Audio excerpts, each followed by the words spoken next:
tardes, mis amados hermanos. Nuevamente estamos reunidos para continuar el estudio de este apasionante libro del profeta Isaías, libro que a estas alturas nos ha dejado un cúmulo de enseñanzas, un cúmulo de experiencias, nos ha dejado seguramente gozo, nos ha dejado seguramente alegría, pero también nos ha dejado expectación acerca de lo que el Señor hará en esos últimos tiempos. Y recordemos siempre que los últimos tiempos comenzaron con la instauración del reino, con la inauguración del reino de parte de nuestro Señor Jesucristo. Así que sigamos estudiando libro de Isaías. Estamos en la segunda parte del libro.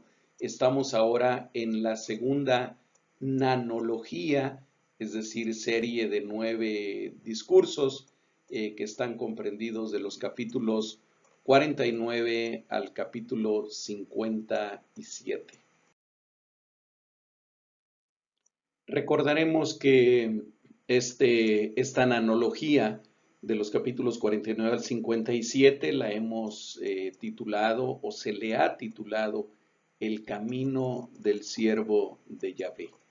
De los 9 discursos que componen esta analogía, hace 8 días estudiamos los 3 primeros discursos. Hoy estudiaremos los 3 siguientes, es decir, los discursos 4, 5 y 6. El discurso 4 del cautiverio a la libertad, y que es el capítulo 52 de los versículos 1 al 12. El discurso 5, humillación y exaltación del siervo, Isaías 52, 13 a 53, 12. Y el discurso 6, que es glorificación de Jerusalén, Isaías capítulo 54. Comienza este discurso 4 con Isaías capítulo 54, y en el verso 1 de este capítulo, perdón, dije 54, es Isaías capítulo 52.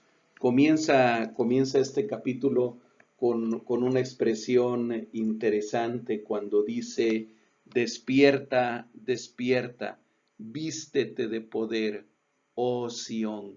Esa Sión, esa Jerusalén que yace como dormida, que yace como desfallecida, y a la cual le dice nuevamente, aparece esta expresión: despierta, despierta, que ya habíamos visto en el capítulo 51, primero en el verso 9, donde dice: despiértate, despiértate, vístete de poder, oh brazo de Jehová. Y luego en el versículo 17, despierta, despierta, levántate, oh Jerusalén. Aquí nuevamente lo encontramos por tercera ocasión. Recordemos que en la literatura y en la expresión judía, hebrea, tiene mucho valor las repeticiones. Cuando una expresión, cuando una enseñanza, cuando una palabra se repite varias veces, es como cuando nosotros las ponemos en negritas o las resaltamos de alguna manera. Las repeticiones en la escritura bíblica, principalmente en la literatura hebrea, están señalando un énfasis, están señalando algo que tiene una tremenda importancia. Y aquí es ese llamado a la Jerusalén dormida, a la Jerusalén desfallecida, a la Jerusalén que se encuentra en cautiverio en Babilonia, que yace como dormida, y le dice: despierta, despierta, vístete de poder, oh Sión. La misma exhortación que se hacía en Isaías 51:9, pero ahí al brazo de Jehová, ahora es a Jerusalén: despiértate con poder. Y luego dice un poco más adelante: vístete tu ropa hermosa, oh Jerusalén. Y veamos aquí la manera en que la llama: ciudad santa, porque nunca más vendrá a ti incircunciso ni inmundo. Y ahí yo he puesto dos referencias con letras entre paréntesis, la letra A y la letra B, porque quiero que vayamos al último libro de la Biblia, Apocalipsis, capítulo 21, verso 2. Dice Juan, el evangelista, Juan el profeta, aquel discípulo amado del Señor que ahora está recibiendo una revelación en la isla de Patmos cerca del año 100, probablemente el año 99, cuando Juan estaba en el destierro en aquella isla, perseguido por causa de su fe. Y entonces escribe ahí Juan, y vean cómo vamos de un profeta del Antiguo Testamento en el año 750 antes de Cristo a otro profeta en el Nuevo Testamento en el año 100 después de Cristo. Y dice entonces Juan, dice, y yo, Juan, vi la santa ciudad. Comparen esta expresión con la que dice Isaías, vístete tu ropa hermosa, oh Jerusalén, ciudad santa. Y acá vi la santa ciudad, la nueva Jerusalén, descender del cielo de Dios, dispuesta como una esposa ataviada para su marido. ¿De qué está hablando Juan? Miren, Juan seguramente está hablando de lo mismo que hablaba Isaías. Es decir, Isaías no estaba hablando de la Jerusalén terrenal, de la Jerusalén que es una ciudad que hasta la fecha existe, una ciudad milenaria, pero no se está refiriendo exactamente a esa Jerusalén, sino a la Jerusalén como reino de paz, a la Jerusalén como ciudad eterna, como ciudad santa, que desciende del cielo. Y entendamos que Juan está hablando también en un sentido metafórico. Creo que no debemos esperar como a veces de una manera un poquito fantasiosa se quiere describir una ciudad descendiendo literalmente del cielo. Desde luego que Juan está hablando en un sentido metafórico, en un sentido espiritual, de ese reino permanente de Dios que será establecido sí en esta tierra cuando el Señor Jesucristo regrese por segunda ocasión. Y en ese regreso del Señor Jesucristo, en el cual viene a establecer el reino de Dios de una manera permanente, esa Jerusalén será todo el mundo, esa Jerusalén será toda la tierra, no solamente donde actualmente se encuentra esa ciudad milenaria. Y decía además Juan, la vi descender del cielo de Dios, dispuesta como una esposa ataviada para su marido. Esa Jerusalén celestial que representa a la iglesia triunfante, que representa a la iglesia que ya se encuentra en este momento con el Señor, aquellos de nuestros hermanos, aquellos miembros de la iglesia militante que está aquí en la tierra, pero que han partido ya al reino celestial, que han partido ya con el Señor, pero que cuando Él venga en las nubes nuevamente como lo prometió, entonces esa iglesia triunfante que ahora ya se encuentra con Él, vendrá a encontrarse con la iglesia militante que aún nos encontramos en esta tierra. Y ya Isaías lo anunciaba desde 750 años antes de Cristo, desde hace cerca de 3000 años ya era anunciada, pero sigue diciendo ahí en Isaías capítulo 52, verso 1, porque nunca más vendrá a ti incircunciso ni inmundo. Otra vez entendamos la palabra incircunciso como aquel que no conoce de Dios, no como aquel que no está físicamente circuncidado. Ya Pablo nos enseñaría que no es judío el que lo es de nacimiento, sino el que lo es de corazón, y que no es la circuncisión de la carne lo que importa, sino la circuncisión del corazón. Cuando esa pecaminosidad, cuando esa naturaleza pecadora de la humanidad caída es arrancada de nuestro corazón por la acción regeneradora del Espíritu Santo en nuestra vida. Ese es el incircunciso, es el que no ha recibido esto. El circunciso de corazón es el que ha recibido esa acción regeneradora del Espíritu Santo. Y por eso aquí dice Isaías, porque nunca más vendrá a ti incircunciso ni inmundo. Pero veamos lo que dice en Apocalipsis 21-27. No entrará en ella, está hablando de la santa ciudad, de la nueva Jerusalén que ha descendido del cielo de Dios. Dice, no entrará en ella ninguna cosa inmunda o que hace abominación y mentira, sino solamente quienes entrarán ahí, los buenos, los puros, los que son perfectos. No, dice los que están inscritos en el libro de la vida del Cordero.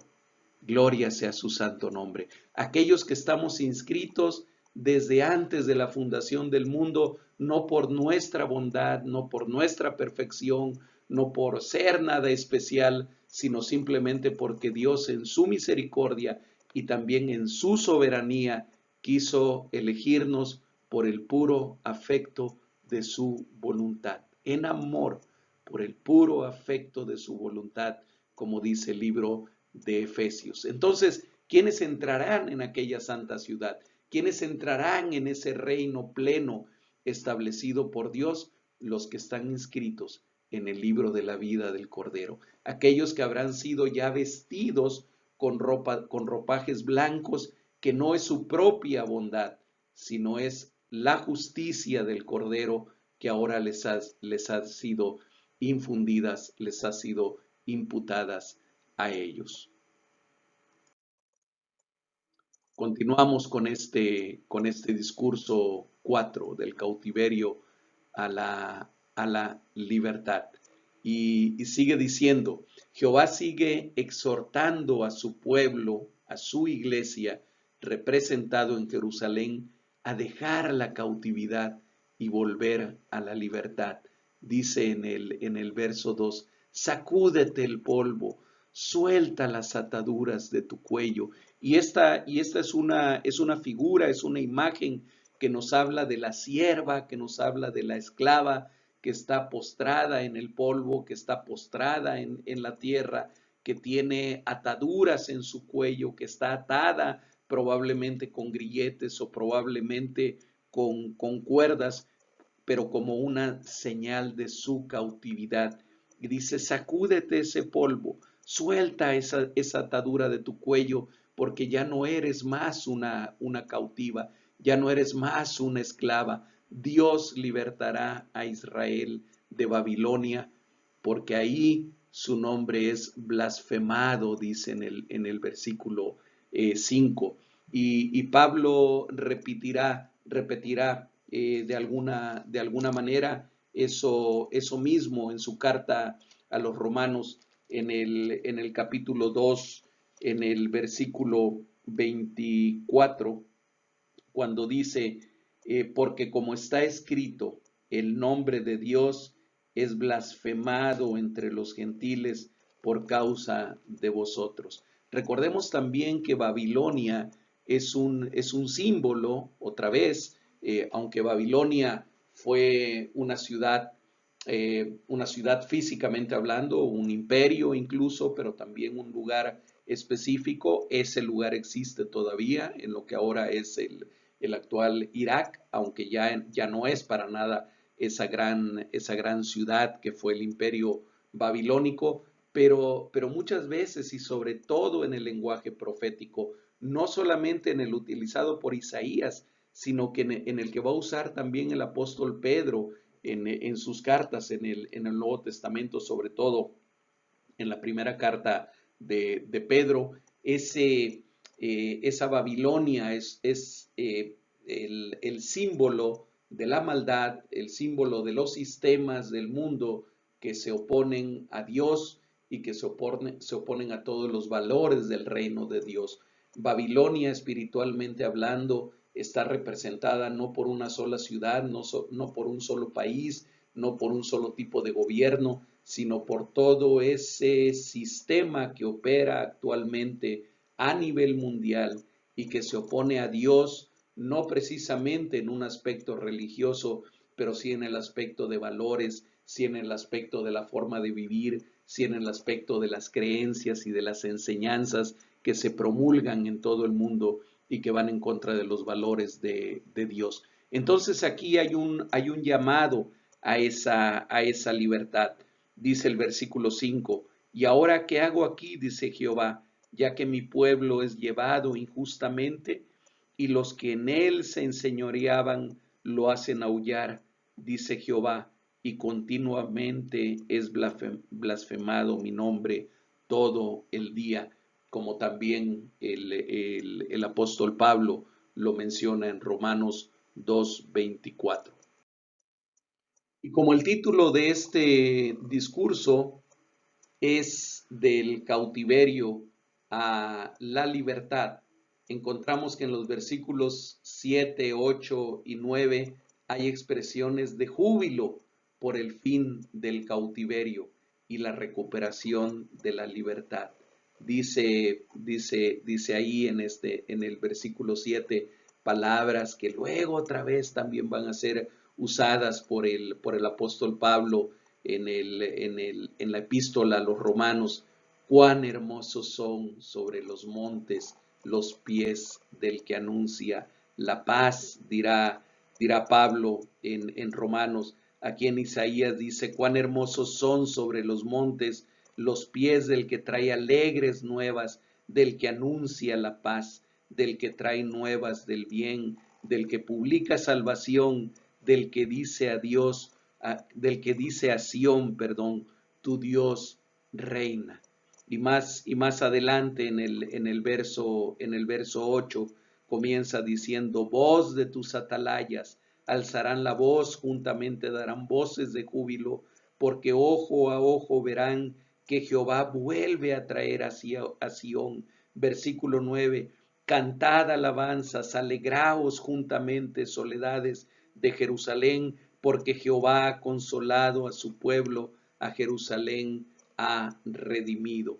Y cierra este discurso que llega hasta el versículo 12 con un llamado a la purificación y una promesa de liberación. El llamado a la purificación dice, apartaos, apartaos, salid de ahí, no toquéis cosas inmundas. Versículo 12, porque no saldréis apresurados, ni iréis huyendo, porque Jehová irá delante de vosotros y os congregará el Dios de Israel. El sentido de esta profecía, el sentido inmediato, era la liberación de Israel del cautiverio de Babilonia. Cautiverio, recordemos que en ese momento no se llevaba a cabo todavía. Recordemos que Isaías está profetizando, está escribiendo muchos años antes de que ni siquiera Babilonia se levantara todavía como un imperio, mucho menos de que hubiera todavía llevado cautivo al pueblo judío hacia Babilonia. Pero en ese sentido inmediato, digamos, que se da la profecía de Isaías, pero no perdamos de vista que esta profecía tiene un alcance escatológico también hasta el final de todos los tiempos, cuando el Señor Jesucristo regrese y cuando traiga libertad completa, cuando nuestra redención sea completamente y totalmente efectuada, cuando nuestra herencia sea totalmente adquirida, como dice la misma palabra. Y llegamos así al discurso 5, que seguimos en el capítulo 12, ahora en el verso 13, y vamos a abarcar todo el capítulo 53. Y hermanos, yo les diría que este es uno de los discursos más hermosos que tiene Isaías, por todo el significado que tiene, sí, pero también por el contenido de las palabras en ese discurso.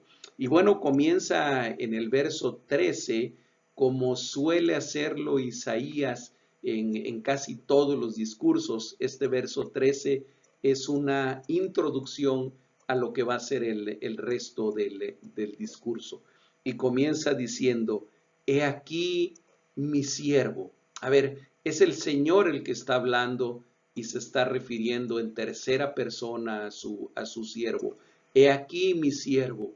Es como una presentación de ese siervo. Y déjenme decirles, antes de avanzar en el versículo, que en hebreo existen varias palabras que se pueden traducir como siervo. Sin embargo, existen dos principalmente y dos que nos interesan, sharat y evet. Ambas pueden ser traducidas como siervo. Vamos a ir un momento y solamente para explicar mejor esta parte lingüística en Josué capítulo 1, versículo 1. Les pido que lo busquen ahí en sus Biblias. Josué 1:1, a donde dice así. Estamos cambiando totalmente de escenario. Estamos yendo ahora el tiempo en que el pueblo va a entrar a la tierra prometida. Y solamente quiero tomar como referencia este versículo, no porque el tema tenga que ver, sino únicamente por la parte lingüística, por la parte de las palabras. Dice Josué 1:1, aconteció después de la muerte de Moisés, siervo de Jehová, que Jehová habló a Josué, hijo de Nun, servidor de Moisés, diciendo. Y miren, en este verso se usan las dos palabras en el texto hebreo, por supuesto. Dice, aconteció después de la muerte de Moisés, Evet, de Jehová, que Jehová habló a Josué, Sharat, hijo de Nun, Sharat de Moisés, diciendo. La palabra Sharat se refiere a un siervo que es ayudante. A veces se traduce también como ministro.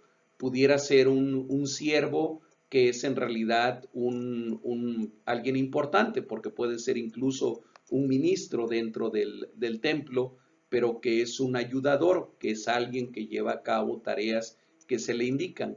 En cambio la palabra Evet se refiere a esclavo, se refiere al siervo en el sentido de aquel que es propiedad del amo y aquel que tiene que obedecer forzosamente al amo. ¿Cuál de estas dos palabras es usada en Isaías 52:13? Obviamente, Evet. El siervo en ese sentido, el siervo que está obligado a obedecer, el siervo que ha sido adquirido por el amo. Y dice aquí la palabra del Señor, he aquí mi siervo, usando la palabra Evet. Bien, siguiendo con ese mismo texto, el verso 13 contiene el proceso del siervo desde su humillación hasta su exaltación. Hay tres verbos en participio pasado para nosotros en español, desde luego que en hebreo no existe ese tiempo verbal exactamente, pero en nuestra versión en español hay tres verbos en participio pasado: prosperado, engrandecido y exaltado, que nos hablan del proceso de resurrección, ascensión y cesión, palabra que hay que explicar, que se refiere a sentarse de Cristo. Esto de acuerdo con una exposición muy interesante, muy brillante, que hace el doctor Franz Delitzsch en el libro que estamos utilizando para estos estudios, que se llama Isaías, en la página 715. Pero vayamos al texto bíblico. Dice, he aquí mi siervo, será prosperado, será engrandecido y exaltado. Y luego agrega, y será puesto muy en alto. Muchos biblistas, sobre todo expertos en lenguaje hebreo, entienden que hay toda una intención del escritor bíblico al usar sucesivamente esos verbos. Será prosperado, será engrandecido y será exaltado, como si esto fuera un crescendo, algo que va aumentando, ¿verdad? Será prosperado y esto de acuerdo a esa interpretación bíblica y sabiendo que el siervo del cual está hablando la palabra de Dios ahí no es otro más que nuestro Señor, nuestro Salvador y Redentor Jesucristo, será prosperado cuando sea levantado de los muertos durante su resurrección, pero eso no es más que el principio de la exaltación del Señor Jesucristo. Después será engrandecido cuando Él ascienda en medio de las nubes hacia el cielo y finalmente será exaltado cuando Él se siente a la diestra del Padre como se encuentra actualmente. Y recordemos también que otra vez esto es en un sentido metafórico. Nosotros no creemos que el Señor Jesucristo se encuentra físicamente sentado estos 2000 años a la diestra del Padre, sino que es una expresión que habla de una total autoridad. Cuando alguien se sienta en el trono es porque se sienta a gobernar y porque se sienta a expresar toda la autoridad que él tiene ahora. Entonces, dice, mi siervo será prosperado, será engrandecido y será exaltado. Y miren, termina este versículo diciendo, y será puesto muy en alto.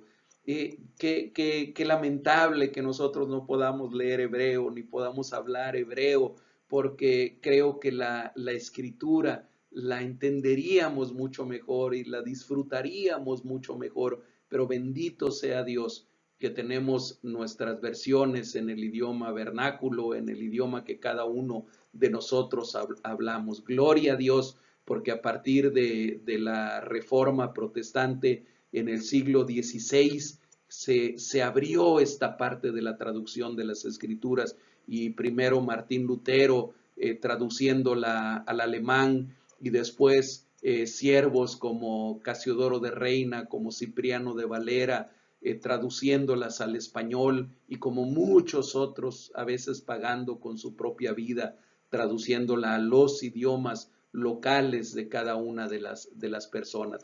Pero les decía yo, al menos a mí, cómo me encantaría poder leer el hebreo, porque entiendo que la expresión tiene una fuerza que a lo mejor no la tiene en español y será puesto muy en alto, pretende exaltar a lo sumo todo lo anterior, el más alto grado de exaltación. No solamente será prosperado, no solamente será engrandecido, no solamente será exaltado, sino todo esto será a lo sumo, será puesto muy en alto. Todo esto será hecho en alto.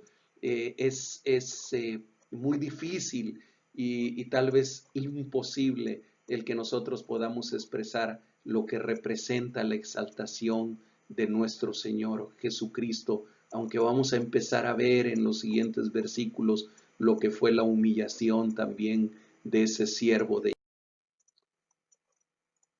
el verso 14 dice, ¿cómo se asombraron de ti muchos? De tal manera fue desfigurado de los hombres su parecer y su hermosura más que la de los hijos de los hombres. El verso 14 habla de la falta de atractivo del siervo de Yahvé, al grado de verlo desfigurado. Y aquí hay una nota interesante que se escribe sobre ese aspecto que tenía el Señor Jesucristo. Es interesante que hay algunos libros históricos que hablan que antes de Constantino, recordemos que Constantino fue el emperador romano que emite el edicto de Milán que pone término a principios del siglo IV, principalmente en el año 325, aunque el edicto fue emitido un poco antes, pero pone fin a la persecución contra la iglesia cristiana por parte del imperio romano. lo cual hay un parteaguas ahí a donde termina la parte de la historia de la iglesia que conocemos como la iglesia perseguida y comienza otra historia que se conoce como la iglesia imperial. Pero bueno, a lo que me quiero referir es que hay documentos históricos que hablan de que antes de Constantino, al Señor Jesucristo, el aspecto físico del cual se hablaba del Señor Jesucristo era un aspecto poco atractivo, poco agradable, que incluso basado en lo que dice Isaías, podríamos concluir no precisamente que el Señor Jesús era físicamente feo, pero no era físicamente atractivo.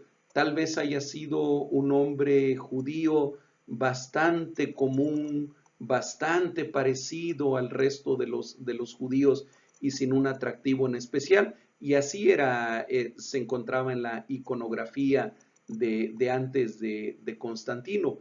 Tal parece que después de Constantino y cuando la iglesia comienza a tener toda esa pompa que la hace ser la iglesia imperial, que fue posteriormente y mucho más en la Edad Media, los artistas, los que pintan al Señor Jesucristo, pretenden pintar esas obras de arte del Señor Jesucristo, empiezan a idealizarlo físicamente y lo empiezan a pintar entonces de acuerdo con los estándares de belleza del occidente, ¿verdad? El occidente tiene como estándar de belleza el color blanco de la piel, el color azul de los ojos. Entonces, por supuesto que el Señor es pintado de esa manera, la nariz afilada, los rasgos finos. No sabemos cómo era físicamente nuestro Señor Jesús. No hay una fotografía de él, ni aún lo que se pretende ser este manto que supuestamente tiene su imagen ahí grabada. No deja de ser un hallazgo arqueológico sin mayor importancia para nuestra fe, para lo que nosotros creemos de él. No sabemos cómo era físicamente.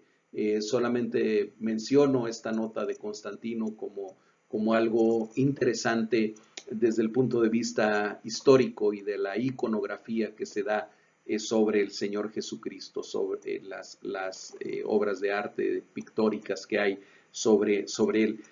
Pero ¿qué sí dice la palabra de Dios? ¿Qué sí dice aquí Isaías? Dice, de tal manera fue desfigurado de los hombres su parecer y su hermosura más que la de los hijos de los hombres fue desfigurada, dice aquí la palabra.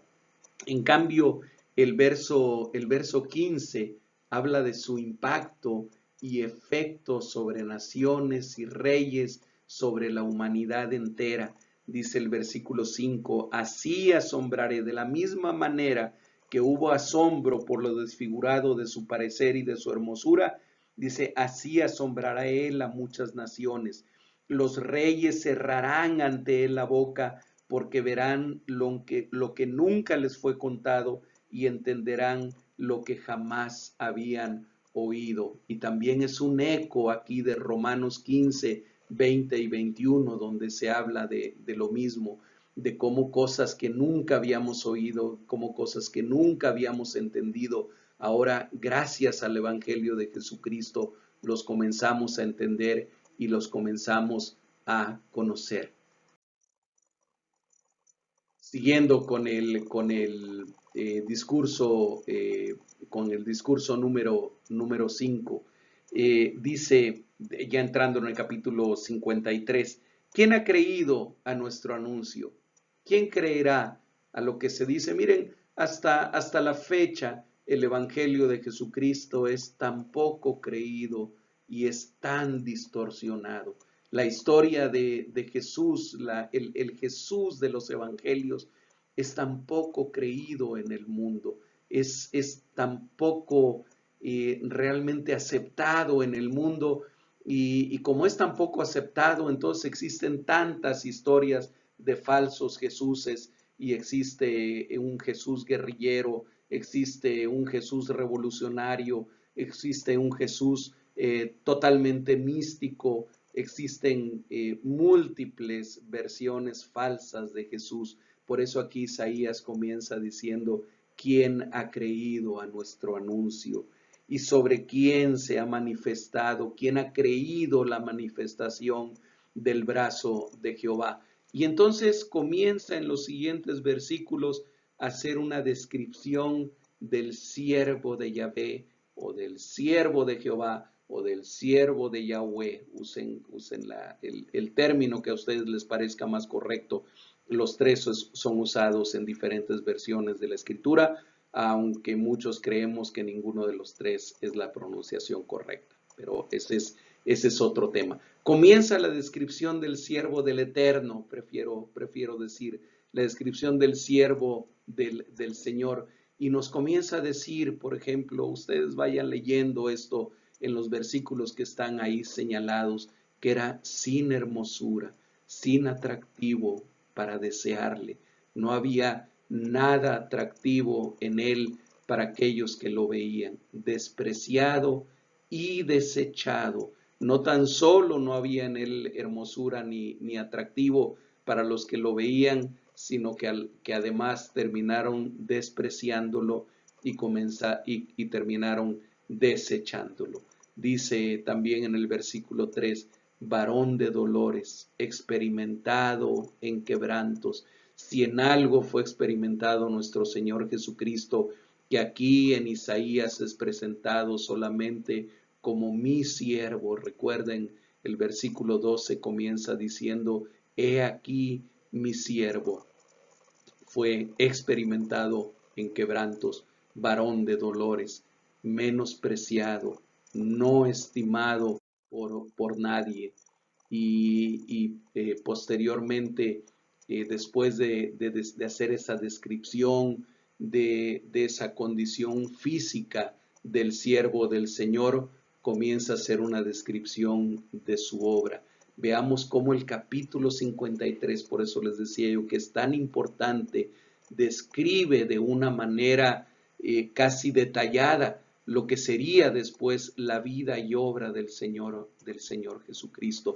Y uno todavía se puede preguntar, bueno, ¿cómo algunos pueden no relacionar lo que dice Isaías con lo que dicen los evangelios del Señor Jesucristo? Y dice en el verso 4 que Él llevó nuestras enfermedades. ¿Y cuál es la principal enfermedad del ser humano? No es el COVID-19, no es el SIDA, no es el cáncer. La principal enfermedad del ser humano, la principal enfermedad de esta humanidad caída, se llama pecado. Él llevó nuestras enfermedades sobre de Él. Dice que sufrió nuestros dolores, sufrió los dolores que nosotros justamente deberíamos haber sufrido al recibir la ira y al recibir la justicia de Dios sobre nosotros, aunque nosotros no lo hubiéramos podido soportar y hubiéramos simplemente sido destruidos. Dice que le tuvimos nosotros, el pueblo que estaba alrededor de él en ese tiempo, pero ahí vaya que estábamos bien representados cada uno de nosotros, tanto entre los judíos como entre los romanos que lo estaban azotando, humillando y finalmente crucificando. Dice, le tuvimos por azotado, herido de Dios y abatido. Saben que para el pensamiento hebreo, aquel que sufre, aquel que es abatido, incluso aquel que está enfermo, es una señal de que es un pecador. Es una señal de que es alguien al que Dios está desechando. Es una señal de que es alguien que es rechazado por Dios. Y eso es lo que pensaron de Jesucristo cuando Jesucristo sufrió toda su pasión. Dice, le tuvimos por azotado, por herido de Dios y por abatido. Decían los judíos cuando Jesús estaba en la cruz, ha llamado a Dios Padre, venga ahora Él a salvarle y bájelo de esa cruz. Pero además dice el versículo 5 que Él fue herido por nuestras rebeliones. Sí hubo un motivo, sí hubo una causa por la cual el Señor Jesucristo fue herido, y esa causa es bien clara: es mi rebelión, es tu rebelión en contra de Dios, molido por nuestros pecados. Sobre él estuvo el castigo de nuestra paz, nuestra reconciliación con Dios costó la vida del siervo de Yahvé, costó la vida del siervo del Señor. Dice, sobre él llevó el castigo de nuestra paz, y por su llaga fuimos curados. Bendito sea su nombre. Por su llaga nosotros fuimos curados. Y este versículo, amados, por favor, no implica o no quiere decir que nosotros que somos creyentes en Jesucristo vamos a ser curados de todas nuestras dolencias y no nos vamos a enfermar de nada. Y si alguien con ese mismo tipo de pensamiento que mencionaba yo hace un momento, a veces se piensa, si estás enfermo es porque no tienes suficiente fe. Si estás enfermo es porque no le crees a Dios que te puede sanar. No es en ese sentido. La enfermedad, amados, es un resultado de la humanidad caída a la cual pertenecemos nosotros. Estamos todavía dentro de esta humanidad caída y por eso sigue habiendo enfermedad y por eso sigue habiendo muerte todavía. Y por eso hay pandemias como las que estamos viviendo actualmente, no porque nadie tenga la culpa de esta pandemia, nadie en específico como persona o como grupo, pero sí todos como humanidad, y no solamente en la pandemia del COVID, en toda la enfermedad física, emocional que existe en el mundo, es consecuencia de que todavía somos una humanidad caída. Pero volviendo al texto, cuando dice que por su llaga fuimos curados, se está refiriendo a esa enfermedad de la cual hablaba yo en un principio cuando me refería a lo que dice en el versículo 4, llevó nuestras enfermedades. Pero miren, no solamente llevó nuestra enfermedad del pecado, sino que por su llaga esa enfermedad fue curada. Esa enfermedad fue quitada. Por eso es que el apóstol Pablo más adelante va a decir de una manera hermosa y de una manera apasionada, y va a decir, ¿dónde está, oh muerte, tu victoria? ¿Dónde está, oh sepulcro, tu aguijón? ¿A dónde? Porque ahora ya fue eliminada la muerte eterna, porque ahora ya fue eliminado el aguijón del sepulcro a través de la muerte de Jesucristo. John Owen, un puritano del siglo XVII, escribe un libro hermoso que todos los cristianos deberíamos de leer. A veces pensamos que un escrito del siglo XVII es muy antiguo. Ojalá leyeran, anótenlo por ahí, John Owen, La muerte de la muerte en la muerte de Cristo. Se llama esa obra tremenda de John Owen, pastor puritano del siglo XVII en Inglaterra. Y él habla de que la muerte murió cuando el Señor Jesucristo fue entregado, se entregó en la cruz del Calvario. Y ya desde 750 años de que eso ocurriera, Isaías lo anunciaba, diciendo, por su llaga nosotros fuimos curados de esa enfermedad mortal que se llama pecado. Continúa toda esa descripción, no vamos a leerla ahora, pero ustedes sí lo pueden leer en casa. Versículos 6, 7, 8 y 9, continúa siendo esa descripción de la obra del siervo del Señor. Y bueno, continuamos dentro de ese mismo capítulo. Los versos 10 al 12 describen la exaltación del siervo del Señor. Cuando haya puesto su vida en expiación por el pecado, dice el versículo 10, déjenme leerlo. Con todo eso, Jehová quiso quebrantarlo, sujetándole a padecimiento. Cuando haya puesto su vida en expiación por el pecado, entonces verá linaje vivirá por largos días, y la voluntad de Jehová será en su mano prosperada. Verá linaje. ¿Y cuál es el linaje que verá el siervo del Señor? ¿Cuál es el linaje que verá el Señor Jesucristo?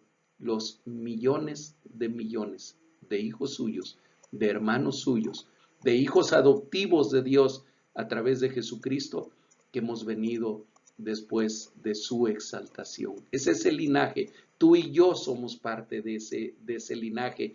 Por eso el apóstol Pedro dice en Primera de Pedro, capítulo 2, en el verso 9, que nosotros somos el linaje escogido, y linaje escogido desde antes de la fundación del mundo.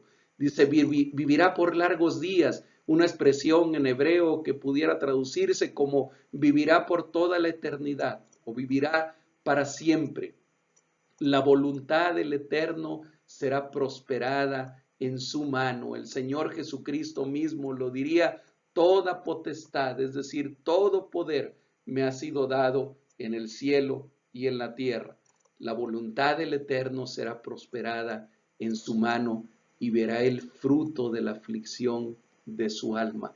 En ese canto del Apocalipsis que escribe Juan, ese libro hermoso que ojalá se le quitara. Creo que la mayor justicia que se puede hacer sobre Apocalipsis es quitarle esa sombra de miedo que a veces se tiene sobre ese libro. Es un libro de victoria, es un libro de exaltación, es un libro de esperanza, es un libro hermoso. Pero bueno, en uno de los cantos que aparecen en el Apocalipsis se habla de esas multitudes que estarán frente al mar de cristal. Yo todavía no entiendo qué es eso, pero debe ser algo maravilloso, que estarán exaltando y cantando al Cordero. Y yo creo que en ese tiempo entonces esta palabra de Isaías será cumplida. Verá el fruto de la aflicción de su alma delante de él.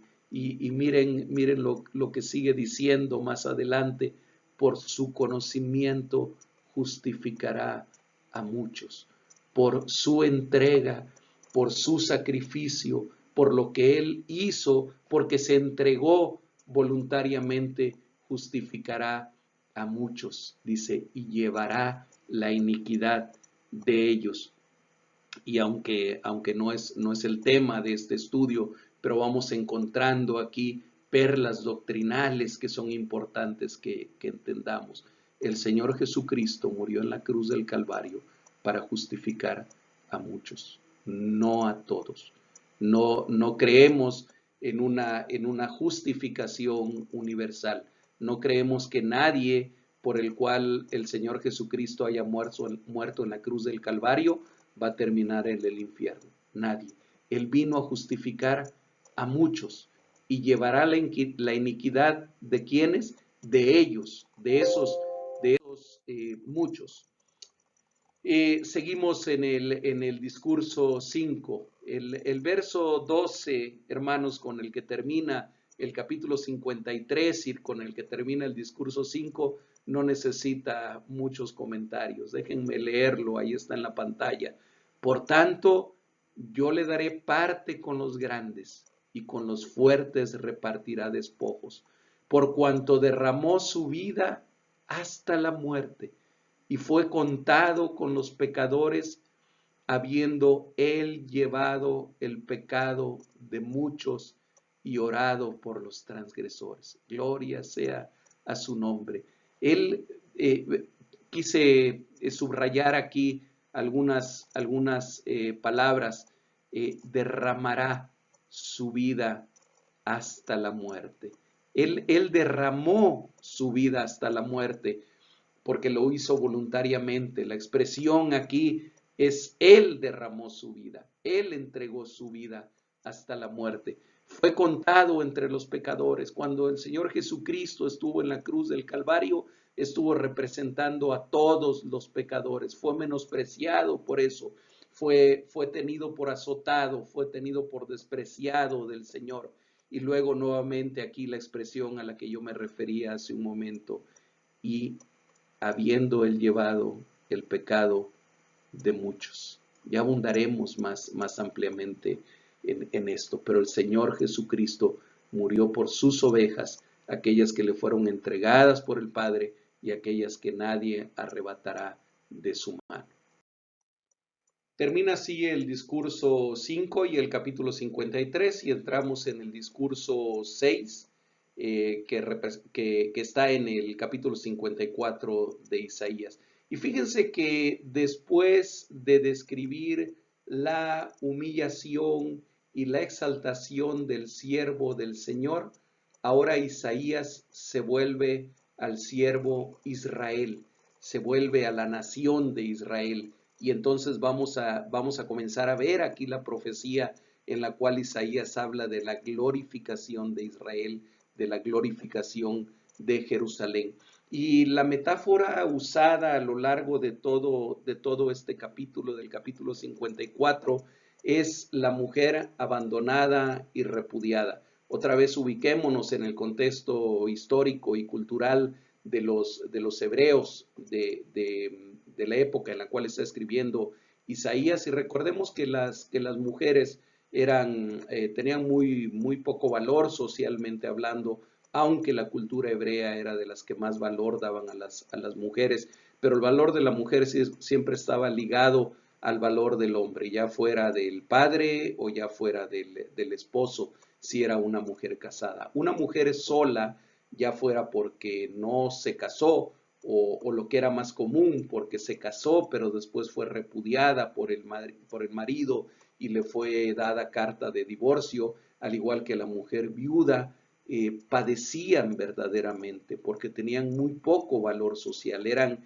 desamparadas verdaderamente. Era una situación muy diferente a la que es la situación de la mujer en el siglo XXI y sobre todo en el mundo occidental. El verso 1 comienza recordando a la estéril, a la desamparada, y le dice a ella, regocíjate, regocíjate. Comienza diciendo el versículo 1 del capítulo 54, regocíjate, oh estéril, la que no daba a luz. Levanta canción y da voces de júbilo, la que nunca estuvo de parto, porque más son los hijos de la desamparada que los de la casada, ha dicho Jehová. En otra parte de la escritura nos va a decir que Dios es esposo de la viuda y padre de huérfanos. En los versos 2 y 3 se nos habla de la que vive en hacinamiento, y en el verso 4 de la que es viuda desde su juventud. Entonces habla de la estéril, de la desamparada, de la que vive en estrechez y en hacinamiento, y la que fue viuda desde su juventud. Leamos lo que dice la escritura. Versículo 2, ensancha el sitio de tu tienda y las cortinas de tus habitaciones sean extendidas, no seas escasa, alarga tus cuerdas y refuerza tus estacas, porque te extenderás a la mano derecha y a la mano izquierda, y tu descendencia heredará naciones y habitarás las ciudades asoladas. Versículo 4, no temas, pues no serás confundida, y no te avergüences, porque no serás afrentada, sino que te olvidarás de la vergüenza de tu juventud y de la afrenta de tu viudez no tendrás más memoria. En los versos 5 al 8 se presenta él mismo, el Señor, como el marido de la desposeída y de la despreciada.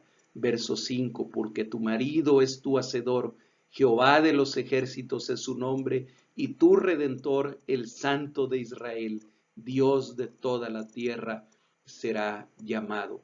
En esta metáfora que usa el capítulo 54 sobre la esposa, primero despreciada, primero desolada, primero en viudez, en esterilidad, en desamparo, y después la esposa redimida, se está refiriendo o está hablando el profeta del nuevo Israel.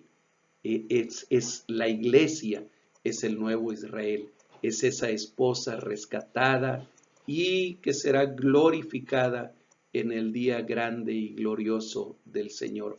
Lean por favor todo ese todo ese pasaje, lean todos esos versículos y ubiquémonos cuando está hablando de Israel, que sí se refiere a la nación de Israel, que va a ser liberada del cautiverio en Babilonia, pero que en una visión mucho más larga, en una visión mucho más espiritual, está hablando de la iglesia de Jesucristo, de la amada del Señor.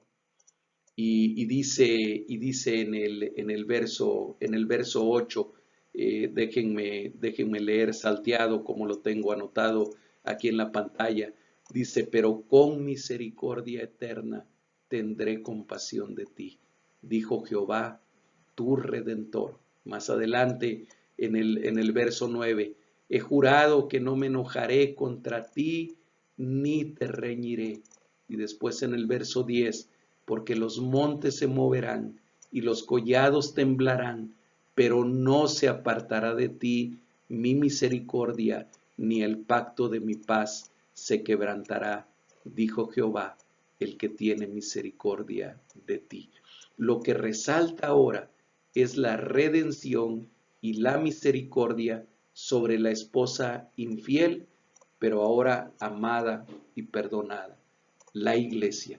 Y yo creo que la historia del pueblo de Israel en el Antiguo Testamento no es otra cosa sino la historia de la iglesia en el Nuevo Testamento, la historia de la iglesia que se sigue escribiendo todavía en el siglo XXI, una iglesia que verdaderamente ha sido infiel, que verdaderamente le ha fallado tantas veces al Señor. Y cuando hablo de iglesia no hablo solamente de la institución a la que se refiere, y no hablo de ninguna iglesia en particular, estoy hablando de aquellos que formamos parte del cuerpo de Cristo, de aquellos que hemos sido redimidos por la sangre de Jesucristo y que formamos la iglesia invisible de Jesucristo, y que habría que expresar con uno de esos ayes que usa el profeta Isaías: cuántas veces la iglesia le sigue siendo infiel a su Señor, y cuántas veces el Señor sigue mostrando misericordia eterna, cuántas veces el Señor sigue mostrando que ama y que perdona una y otra vez a esa iglesia, a esa esposa infiel, como lo fue en el libro de Oseas, aquella mujer a la cual el Señor mandó a Oseas a que se uniera con ella, a pesar de su infidelidad, a pesar de sus adulterios. Nunca podremos entender plenamente la gracia de Dios y la misericordia de Dios para con nosotros, para quienes somos el cuerpo de Cristo, para quienes somos la iglesia invisible del Señor Jesucristo. Y bueno, déjenme concluir. Ya estamos terminando el capítulo 54 y estamos terminando este estudio. De los versos 11 al 14 deberíamos de hacer una comparación con Apocalipsis, del versículo Apocalipsis 21, del versículo 10 al versículo 26, cuando se está hablando de la Jerusalén celestial. Y ya no voy a leer ahorita porque el tiempo se me ha terminado todo lo que dice Apocalipsis, pero ustedes lean los versos 11 al 14 de Isaías 54, y luego lean este pasaje de Apocalipsis de los capítulo 21, de los versículos 10 al 26, y veamos cómo se está hablando de la Jerusalén celestial, veamos cómo se está hablando de esa ciudad en la cual anhelamos habitar un día ustedes y yo, y cómo se hace esa referencia de una manera tan cercana, tanto en Isaías como en Apocalipsis. Y los versos 15 al 17, déjenme leerles únicamente estos versos, terminan así: si alguno conspirare contra ti, y por favor, cuando leo estos versículos, piensen en ustedes como parte de la iglesia de Jesucristo. Y dice ahí el Señor: si alguno conspirare contra ti, lo hará sin mí. El que contra ti conspirare, delante de ti caerá. He aquí que yo hice al herrero que sopla las ascuas en el fuego y que saca la herramienta para su obra, y yo he creado al destruidor para destruir. Ninguna arma forjada contra ti prosperará. Aquí yo quisiera agregar, y ningún virus que la naturaleza o el hombre hayan creado prosperará contra ti. Ninguna arma forjada contra ti prosperará, y condenarás toda lengua que se levante contra ti en juicio. Esta es la herencia de los siervos de Jehová, y su salvación de mí vendrá, dijo Jehová. Quedémonos con estas últimas palabras, por favor, hermanos, como conclusión de este estudio. Y recordemos lo que el Señor Jesucristo decía ahí en Mateo 18, refiriéndose a la iglesia: y las puertas del Hades y las puertas del infierno no prevalecerán contra ella. Que el Señor les bendiga, que el Señor les guarde y que el Señor les lleve a ser alimentados cada día por su bendita palabra. Gracias por estar en este estudio, hermanos. Que Dios les bendiga.